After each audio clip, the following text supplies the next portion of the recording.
Holy cow, guys. Gen 2 has reportedly been leaked to come out in December. December 1st is this Thursday. Link to the full article is in the description. Now, let's talk about how you can be absolutely ready for when Gen 2 comes up. Let's do it. Okay, first off, we're going to start with Eevee. You should have plenty of Eevee candies by the time Gen 2 drops out. So Espeon and Umbreon are going to be one of the first two, hopefully, Gen 2 Pokemon that you'll get from evolving. Now, I expect 25 candies to go from Eevee to Espeon and Eevee to Umbreon, just like the rest. Now, I don't think Niantic's going to incorporate any Eevee affection during the day or night to get Espeon in the day or Umbreon at night. Now, as far as CP values, I expect Umbreon's CP value to be very high because of his defensive capabilities and his tankiness. And I expect Espeon's CP value to be around Jolteon's because of his attack capabilities. Jolteon just recently got a attack buff, so that's why I think Espeon and Jolteon will be around the same CP levels. Next up is Onix. Onix right now has no use whatsoever. But Steelix? Steelix is a beast. He has one of the highest base defense stats of all of Pokemon. He's an absolute monster. Now, I'm expecting probably 100 candy because of this. Onix maxes out right now at just over 1000 CP, but Steelix, I would expect to be anywhere from 2700 to over 3000 in that range, because he's an absolute monster. Now, I kind of see this as like a Magikarp Gyarados scenario, so I'm expecting anywhere from 75 to 100 candies to evolve Onix into Steelix. Next up is Scizor. Scyther evolves into Scizor with Metal Coat, kind of just how Onix evolves into Steelix with Metal Coat. But I don't really think Niantic's going to incorporate any items into the game or at Pokestops. So, with that being said, I expect anywhere from 50 to 75 candies to evolve Scyther into Scizor, and Scizor's CP should be over 3000, I would think.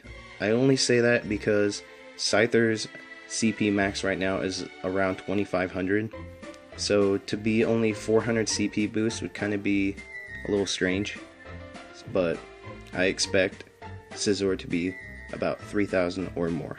Save up those Scyther candy because Scizor is a monster. This will probably be the hardest evolution that you can try and get in Gen 2. Chansey just simply do not exist in the wild. Yeah, you can find them, but good luck. Hatching one? Same thing. Now I expect 50 candies to go from Chansey to Blissey. For Blissey CP max, I see about 2000. Not much change between Chansey to Blissey. Chansey's around 1400 CP. But the HP gains in the base stat category for Blissey are insane. Blissey is going to be an absolute tank in gyms and a terror to take down. Next up is Blossom. Because there's plenty of Oddish to go around, Blossom's probably going to be one of your first new Pokemon that you get to evolve into. Now, it's probably going to be random, again, just like Eevee. Unless they incorporate items, but like I said, I don't think Niantic is going to. It's going to be completely random. And I also see that it's going to cost 100 candy, again, to go from Gloom to Blossom, just like Gloom to Vileplume. As far as Blossom's CP, I see it around Vileplume CP, just because Blossom has a better kind of defensive area, and Vileplume has a better kind of attack area. But it balances out, basically. So that's what I see going on with Blossom. Save up all those Oddish candy, because you never know if it is random. You want to make sure you have enough evolutions to possibly get that Blossom.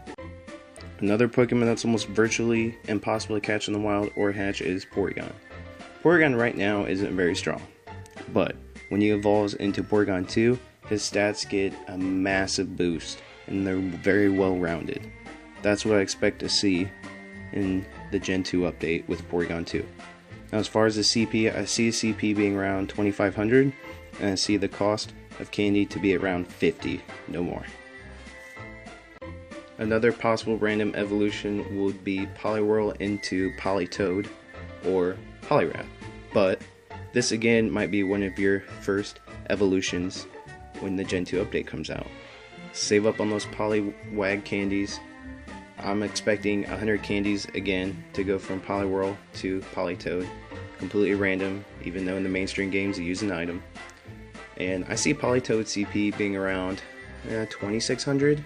That's a little high, it seems like, but he's more of a well-rounded Pokemon than Poliwrath is. And he can use some ice moves too, but Poliwrath in the game can now also. But I see Politoed possibly learning Blizzard.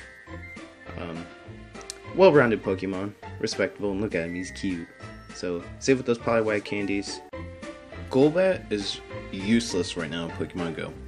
Although he has the best flying fast attack with wing attack, his secondary moves are terrible. Now Crobat on the other hand is extremely fast.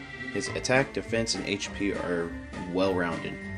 Because of this, I expect his CP to be anywhere from 2700 to almost 3000. And the amount of candies it would take to go from Golbat to Crobat, I would expect to be 100. Get you a Crobat. Crobat should be a very good Pokemon to use, very versatile when Gen 2 comes out. Man, Gen 2 is full of random evolutions. Slowpoke evolves into Slowking or Slowbro. I expect it to be 50 candies again, and Slowking, I expect his CP to be a little bit higher than Slowbro's because Slowking's attack is a little bit better, and that's why. Save up Slowpoke candy. Slowking is going to be a pretty good Pokemon. He's going to be tanky just like Slowbro, but have a better attack stat. And possibly the best evolution for Gen 2 is Seadra into Kingdra. Kingdra is a dragon Pokemon. You know what that means. Strong as heck. Kingdra is an absolute dominant force. I expect 100 candy, if not 125, to go from Seadra to Kingdra. And I expect Kingdra's CP to be well over 3000. Absolutely. Save up those horsey candy. Go bananas on catching them so you get the most amount of chances for the best moveset for Kingdra. What an animal. And last but not least, Hitmontop. Tyrogue, which is the baby of either Hitmonchan, Hitmonlee, or Hitmontop, is also in Gen 2. Hitmontop, I expect his CP to be around Hitmonchan and Hitmonlee's, which is anywhere from like 2300 to 2500. And the amount of candies I expect there to be is, I would say 50. That's pushing it. It's probably going to be 25. So let's just say 25 to 50.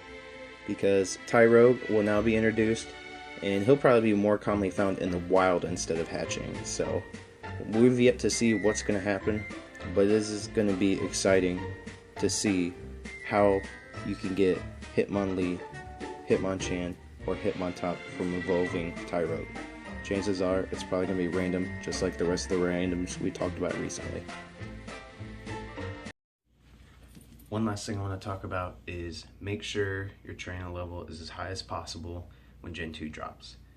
I will post the link of how you can get as much XP as possible down below. And another reason why it's important is because the level of Pokemon you encounter in the wild depends on your trainer level. So if you're low level, someone who hasn't played, that's going to come back when Gen 2 comes back, or when it drops, I mean, you're not going to see high level Pokemon.